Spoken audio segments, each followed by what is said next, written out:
Bonjour tout le monde, bienvenue avec Sophie Sexologue. Cette semaine, on regarde comment on fait pour valider le consentement sexuel de la personne avec qui on est.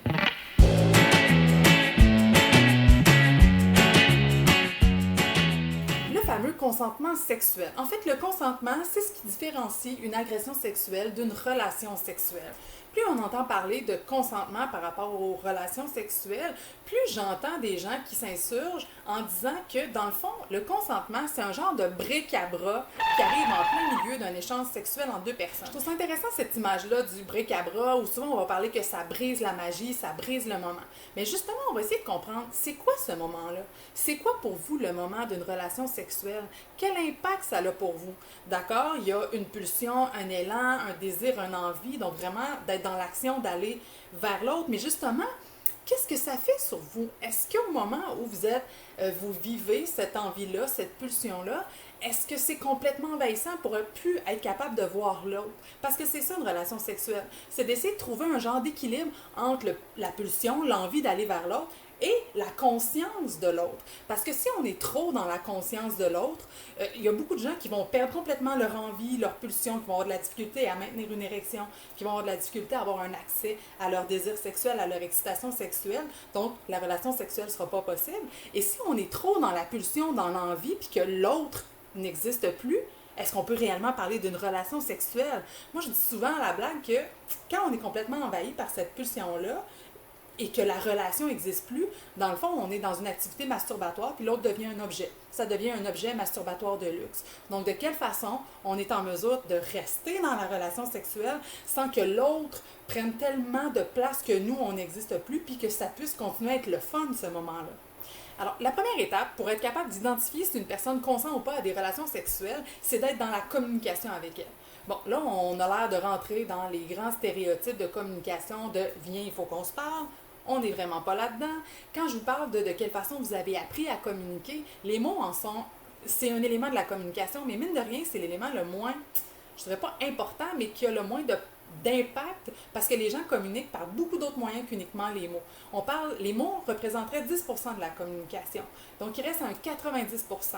De ce 90%-là, on parle de 35% par rapport à l'intonation de la voix et 55% par rapport au corps, la façon dont le corps va communiquer. Donc, l'expérience ici est pertinente pour vous donner des lignes directrices. L'expérience ne fera jamais d'une situation que vous aurez 100% raison, que si vous faites X, il va arriver Y. L'expérience que ça va vous permettre, c'est d'identifier deux choses. Est-ce qu'il y a de la cohérence et est-ce que vous avez un doute? La cohérence. La cohérence, c'est les trois niveaux de communication. Les mots, l'intonation, le corps. Est-ce que tout ça s'en va dans la même direction? Est-ce que la personne dit oui, oui, oui, c'est agréable, mais dans son intonation, vous vous dites mon Dieu, ça a bien l'air fake cette affaire-là. Un autre exemple d'incohérence, ce serait par exemple entre les mots et le corps. Vous voulez être bienveillant, vous demandez ça va-tu, ça fait-tu mal? La personne vous dit oui, mais elle est raide comme une barre. Ben, est-ce que vous avez fait un check-up visuel? Est-ce que la personne est raide comme une barre parce qu'elle est en train d'atteindre l'orgasme et que c'est super bon comme caresse? Ou la personne dit oui parce que c'est pas trop comment faire puis qu'elle a pas de plaisir mais qu'elle ose pas trop le nommer?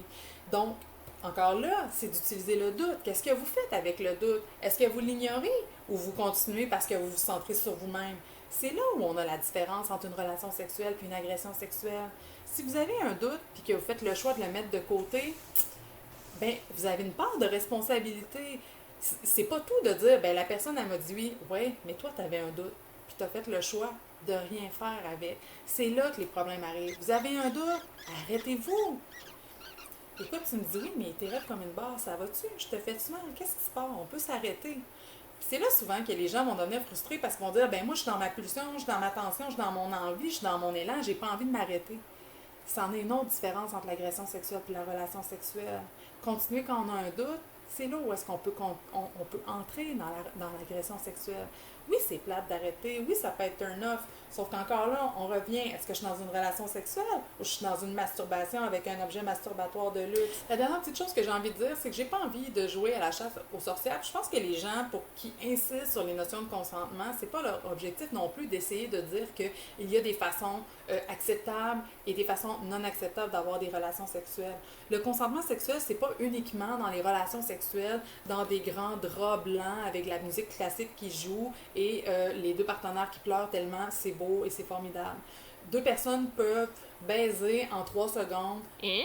Bon, peut-être pas 3 secondes, peut-être 3 minutes, dans un restaurant, dans la salle de bain publique d'un restaurant, et il y a tout à fait un consentement. Donc, l'idée, c'est pas de hiérarchiser puis de mettre une ligne entre certains gestes sexuels, entre certaines façons d'avoir des relations sexuelles. L'idée, c'est vraiment pas ça.